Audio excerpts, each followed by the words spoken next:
Hi, and this is a video that I share after one of our first IFS sessions. There's a lot that goes on in the session internally. And at the end of the session, I usually give some instruction, but our brain and our just internal everything is maybe overloaded and overstimulated. It's hard to really hear. I found that then clients in between sessions are a little fuzzy on what to do with everything that happened during the session during the week. We targeted a protector in session. So this could have been maybe a perfectionistic part of you, maybe a people pleaser, maybe a real angry part of you, maybe a critical part of you. So you know what it was. And now I'm going to just re-emphasize what we do with that. In between sessions, when this protector part, let's just say for the sake of example, it's a people pleaser part. When this people pleasing part of you shows up during the week at maybe a 7, 8, 9, 10 in on a scale of 0 to 10, which is pretty high, this is when you really want to engage with it in a way that we did in session. So this is a great time to acknowledge it, to catch it. And you can feel those body sensations that we discussed. You can notice just the behaviors, the tendency to whoosh go into that people pleasing. You want to catch it, or you want to have your partner help you catch it, whatever, or a friend. And then you want to find it within you to thank it for its role. Now, this is really different than thanking it for its behavior, right? So the people pleasing, we're not thanking it for, having you go out of your way to please people and deny your own needs and all these things. That's not what we're thanking it for, because that's not great. But in session, we identified what it thinks it's doing. It's actually in its intended role. And so we want to get to a point internally where we can feel a little softening of the heart towards this part of us, and where we can say with genuine gratitude, thank you, people pleasing part, for your intention to whatever. For sake of example, it'll be for the intention to help me feel connected to others, right? A sense of belonging. Well, that's really nice. We all need a sense of belonging. That's just something we need. So this people pleasing part of you is actually helping you attain something, or it thinks it's helping you attain something really great and meaningful. So we want to thank it for that. What tends to happen here, if this is done in a gentle way and in a way with some form of feeling genuine gratitude for that role, is that the people pleasing part of you will go from an 8 down to maybe a 4. So it's not going to go away, and it doesn't really need to. We need these traits. We need to people please, to function in society. There's a part of that that's okay and healthy and normal. It's when it gets to those ranges about 8 above, maybe even 7 above, that's pretty out of control. So we want to thank it, so it comes down to a 4. When it's about a 4 or so, this kind of lets us see what our other options are. I could people please. And you may choose that in some situations, but it's a choice. It's not something that you get wrapped up in and then later go, why did I do that? It's a choice. This also then opens up other choices.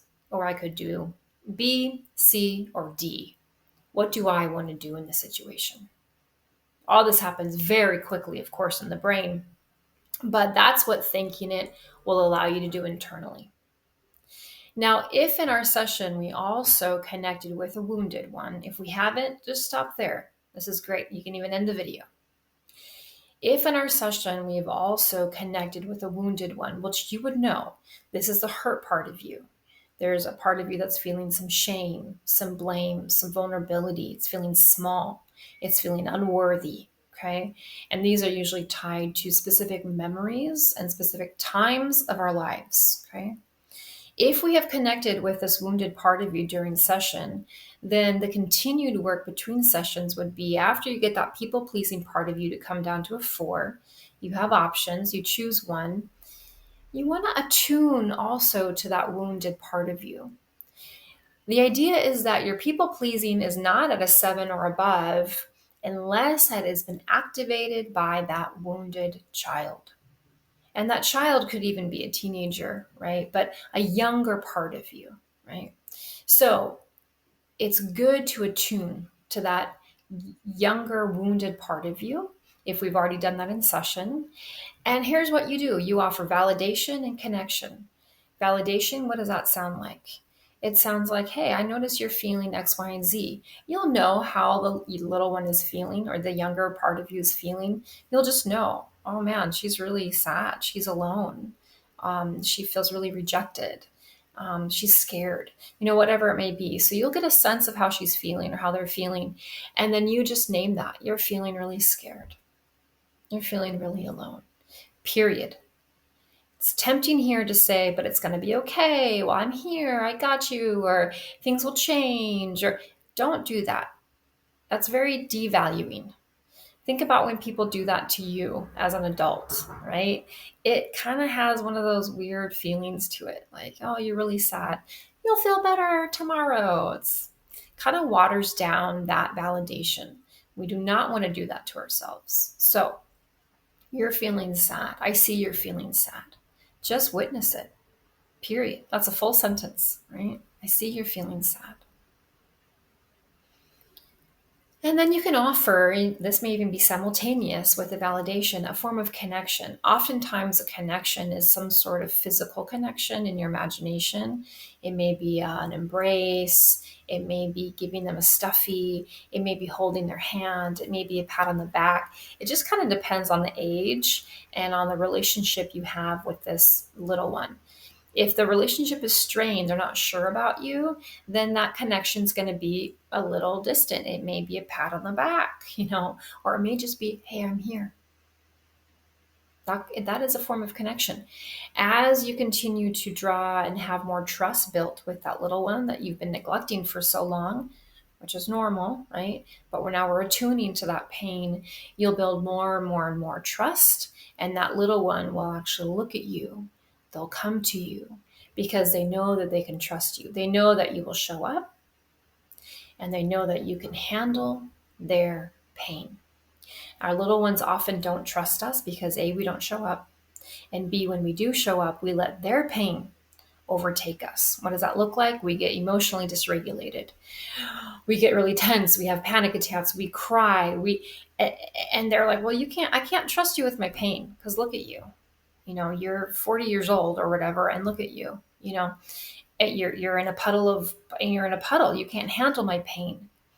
I'm not saying that we can't feel pain. Of course we can. But in those moments that we're connecting with our wounded one, it's very important that we remain solid and resourced. This is when you can bring in one of your resources if we've done that already, so that you can remain solid in your support so that you can be a support to the little one.